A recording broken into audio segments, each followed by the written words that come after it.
If you or someone you love collects Social Security, I need you to hear this one because it's already happening to people who did absolutely nothing wrong. There's a letter going out right now that can pull $900 straight off in $1,008 check. No phone call, no warning, starting with the very next payment. I'm not telling you this to scare you. I'm telling you because I'd rather you hear it from me than find out the hard way. So stay with me a few minutes and I'll walk you through it. What this letter is actually called, the 4 words buried inside it that decide everything. Exactly how many days you have before the money starts disappearing, and one move that can make this debt shrink, sometimes to 0 if you catch it in time. Everything here comes straight from Social Security's own current rules, not a guess. And stick with me to the end because the biggest mistake people make with this letter shows up in the very last part, and it's the expensive one. This letter has an official name, an overpayment notice. It shows up when the Social Security Administration decides it paid you more money than you were supposed to get, for any reason, going back months, sometimes years. And here's the part that catches people off guard. An overpayment doesn't mean you did anything wrong. It doesn't mean fraud. It doesn't even mean you made a mistake. In a huge number of cases, the overpayment happens because the agency's own system was slow to update your file, or a caseworker entered a number incorrectly. You can be completely blameless and still get this letter demanding money back. The letter states 3 things: how much the SSA says you are overpaid, the rate at which they plan to start taking it out of your check, and the date that clock starts ticking.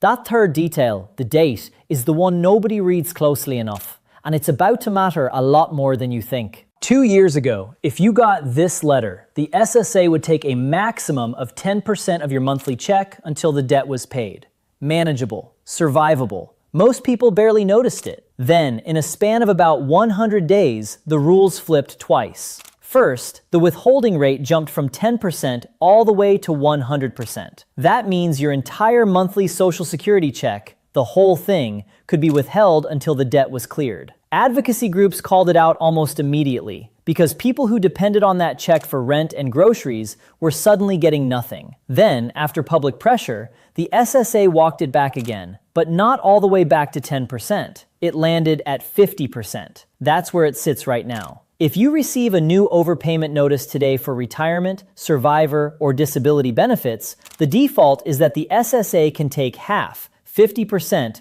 of your monthly check every single month until the balance is gone. If you receive supplemental security income instead, that program still uses the older 10% rate.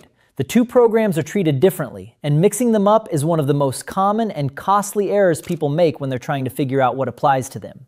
That's the $900 disappearing from an $1,800 check I mentioned at the start. This is the rule that does it. Not spread out gently, not negotiated first. Automatic unless someone acts. From the date on that notice, there's a window before the withholding kicks in automatically. It's 30 days. 30 days to do one of 3 things: pay it back in full, dispute the amount because you think it's wrong, or ask for a break because paying it back would create real financial hardship. Miss that window, and the SSA doesn't wait for a phone call or a follow-up letter. The withholding simply starts. 50% for most Social Security benefits, 10% for SSI, pulled straight from the next deposit. Here's the detail almost nobody catches on the first read. Acting inside that window doesn't just buy you time.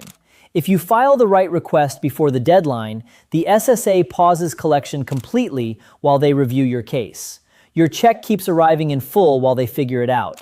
Miss the window, and you're negotiating from underneath an active withholding instead of before one starts. So the letter isn't really a bill, it's a countdown. And what you do in that countdown determines whether you lose 50% of your income for the next year or none of it. Option 1, pay it back in full. If you agree with the amount and you can afford it, this closes the case immediately. Most people can't, and that's fine. There are 3 other paths. Option 2, dispute the overpayment. This is for one specific situation. You believe the SSA is simply wrong. Maybe the amount is inflated. Maybe you were never overpaid at all. Maybe their math doesn't match your records. This is filed as a request for reconsideration. And here's the piece that matters. Filing this within the window pauses collection while it's under review. You keep your full check while the case gets sorted out. Option 3, request a waiver. This is different from disputing the amount. A waiver says, yes, I was overpaid, but it wasn't my fault, and paying it back would hurt me financially. If the SSA agrees on both points, they can forgive all or part of the debt. Not reduce the monthly hit, forgive it. You may need to show proof of your income and your basic living expenses, things like housing, food, and medical costs, to demonstrate that repayment would genuinely create hardship. Option 4. Negotiate the rate. Maybe you don't dispute the debt and you don't qualify for a full waiver, but 50% withholding would still wreck your monthly budget.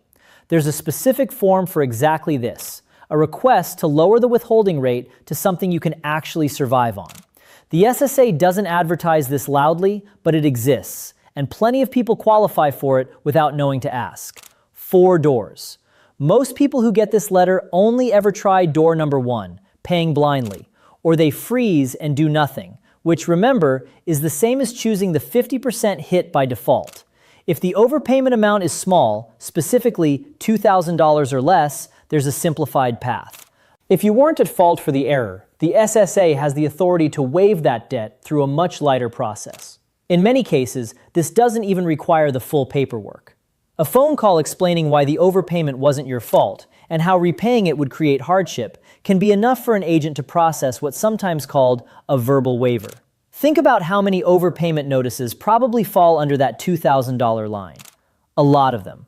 And a lot of people just start paying or accept the 50% hit without ever knowing a 5-minute phone call might have made the whole thing go away.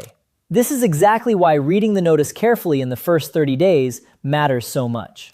The amount owed determines which doors are even open to you. If the 30-day window closes with no dispute, no waiver request, and no payment, withholding starts automatically. For most Social Security beneficiaries, that's 50% of every monthly check going forward, month after month, until the balance is cleared. And if you're no longer receiving benefits at all, say the check has already stopped for another reason, the SSA doesn't just drop the debt. They can pursue it through other channels, withholding from a federal tax refund, referring the debt to the Treasury Department for further collection, and in some circumstances, garnishing wages. This debt generally isn't something that disappears in bankruptcy either, so "I'll deal with it later" is one of the most expensive sentences in this entire situation. The system is built to assume silence means agreement. No response, no pushback, no waiver request. The SSA treats that as a green light to start taking half your check. This is also where a second, quieter danger shows up: scams. Because this system runs on letters, phone calls, and deadlines, it's exactly the kind of process that scammers try to imitate, calling and pretending to be the SSA, demanding gift cards or wire transfers to stop a withholding. The real SSA will never ask for payment that way. Any request like that is a scam, full stop, regardless of what letter or notice they claim to be referencing. Step 1, check the date on the notice. That date starts your 30-day clock. Circle it. Step 2, read the reason for the overpayment stated in the letter. If something about it looks wrong, wrong dates, wrong amount, wrong assumption about your income or living situation, that's your cue to file a dispute rather than accept the number. Step 3, if the amount is correct but paying it back would create real hardship, decide between a waiver request and a request to lower the withholding rate. A waiver aims to erase the debt. A lower rate keeps the debt but softens the monthly hit. You can often pursue more than one option at the same time while everything gets reviewed. Step 4, file whatever request applies before that 30-day mark. This is the single most important action in the entire process, because filing on time pauses the withholding while your case is reviewed. Filing late means you're fighting a 50% withholding that's already active, instead of preventing it in the first place. And step 5, the one people skip. If the amount owed is small, under that $2,000 line, call before assuming you need to fill out a stack of paperwork. The simplified path might close this out in one conversation. This letter isn't designed to be cruel. It exists because the SSA is legally required to try to recover money that was paid out incorrectly, whether the mistake was yours or theirs.